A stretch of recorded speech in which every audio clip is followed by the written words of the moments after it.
Now, up to this point in this section, we always started by directly telling ChatGPT with DALL-E 3 that it should create an image. Now, it's still ChatGPT though. Even though you might have DALL-E 3 enabled here, you don't have to use it to create images, at least not immediately. If you never plan to create an image, you don't need to be in that mode. But you could, for example, start by giving it some other task. For example, here I'm telling ChatGPT that it should write a blog post, something which it of course is able to do and which initially doesn't need the creation of any images. So let's see which result it produces here.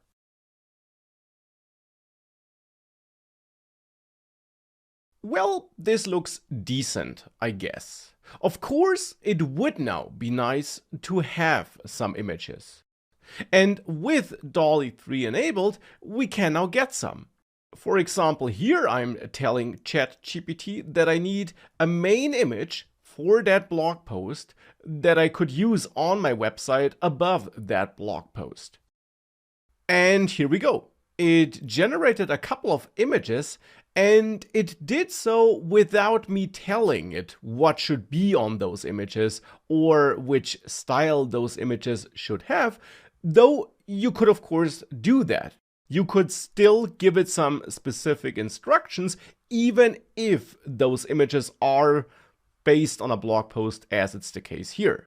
But that's something you should keep in mind. You don't have to always give ChatGPT specific image instructions. You can, but you don't have to. You can instead also start with some content, potentially, as in this case, content generated by ChatGPT, and then as a follow-up task, have ChatGPT generate some images for that content. And you can, of course, also take advantage of the fact that it's a chat. For example, here I want to have illustrations instead of pseudo-realistic images, which it generated for me here, and therefore I'm telling ChatGPT that it should generate some illustrations instead of photos. And here's the result. Even though it tells me that there was an error, I'm not sure about that, I got back some images, and as you can tell, those images are also, at least partially, kind of similar to the images I had before. That's what I meant earlier. It is aware of that chat history and of that context, and you can therefore follow up with further prompts to refine those images. For example, here I changed their style. If I would have added a bunch of details to the images, chances are that a lot of context would have been lost again and that it would have failed to generate what I wanted. Here, however, it really completed that task just as I wanted it, and it basically gave me illustration versions of those images. Now, another thing you can do with ChatGPT and DALL-E 3 is generate images or illustrations that contain text, which is a task a lot of image generation AIs struggle with. Now here I gave ChatGPT and DALL-E 3 the prompt to generate a photo of a stop sign, and as you can tell, it succeeded here. This looks like a stop sign, and the text "stop" is written correctly on all those images, which you shouldn't take for granted. Just try a couple of alternative AIs and you might see some random characters on the images instead of proper text. That being said, though, you should be careful, because it will typically fail if you want more text on your images. Basically, the more characters and the more complex your text gets, the higher the chance of ChatGPT and DALL-E 3 failing. For example, here it added an extra I or an extra O, also here, and therefore you can't really rely on its text generation capabilities when using it for image generation, but for short, concise text or single words, it typically succeeds. Now, one thing that's really great about DALL-E 3, which you should know, is that when using it, you don't always have to describe what exactly should be on the image, but instead you could also describe what the image should represent. And here's an example for that. I'm telling ChatGPT and DALL-E 3 that I want a flat vector illustration icon, so that's the style I want, that represents the concept of dragging and dropping a file on a computer. So I'm not telling ChatGPT and DALL-E 3 in detail what should be on the image, but instead, in case of this icon, what it should stand for, what it should represent. And because DALL-E 3 is embedded in this ChatGPT environment and uses the ChatGPT model under the hood for understanding your prompt, you can send prompts like this. Now here I'm then also providing some extra information regarding the look of the icon, that it should be colorful but still professional in the end, and that I want to have some white background so that I could, for example, easily edit this and remove the background in some image editing tool like Photoshop. Now, when we send this to ChatGPT and DALL-E 3, it will of course go ahead and create an image, and it will create that image based on the information ChatGPT extracted from our prompt. So let's see what we get as a result.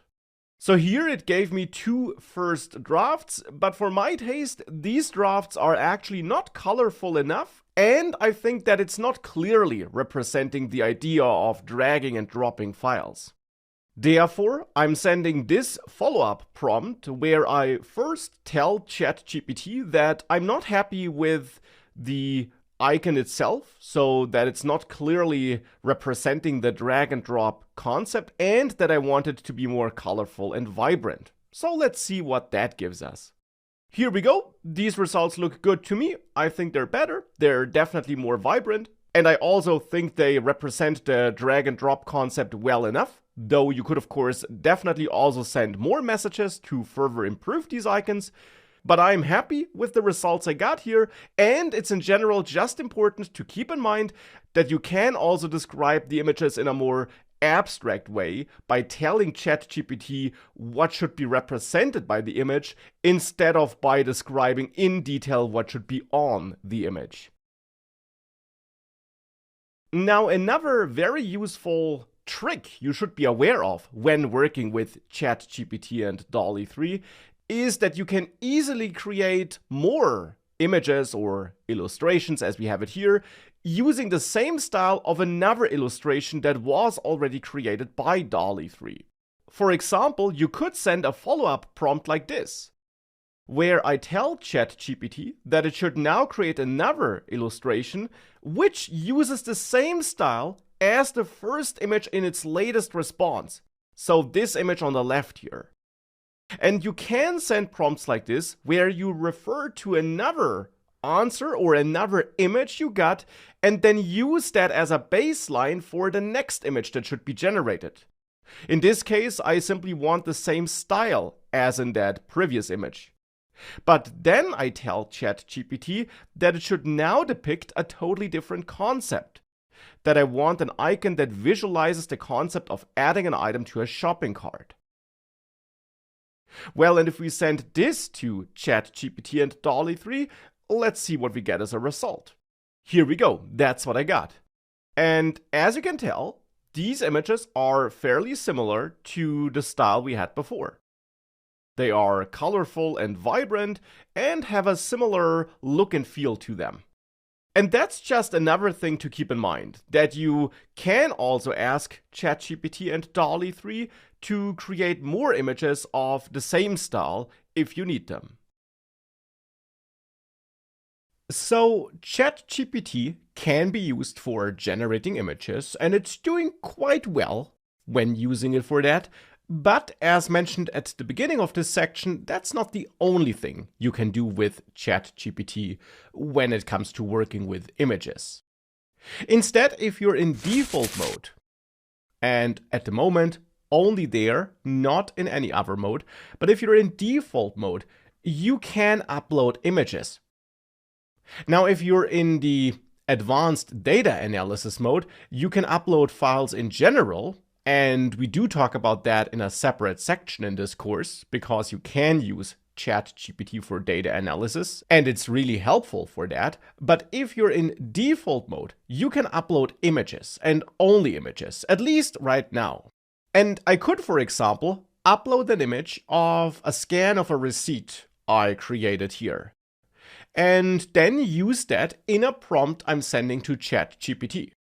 So now this image, which was uploaded here, will be considered by ChatGPT when evaluating my prompt. Now in this case, it's a receipt, and therefore I could tell ChatGPT, summarize the content of the image. Something like that. And of course, we could also be more detailed or share more information here. Now, this is in German, and it's a receipt from me washing my car, but let's see what ChatGPT gives me here. And indeed here, it's doing quite well when it comes to understanding the content of this image and reading the text on this image. And it's summarizing the core details here, like the date, what I paid, the address where I was, and so on. It's doing all these things here, and therefore it can of course be very helpful when it comes to tasks like this, when you need someone to take a look at an image and summarize the core details that can be extracted from that image. Though, as always, when working with ChatGPT, you of course should be careful, because it might be extracting some wrong information, it might not be able to read something here, so you should treat the results with care, but still, this is an extremely useful feature that can really speed up your day-to-day work.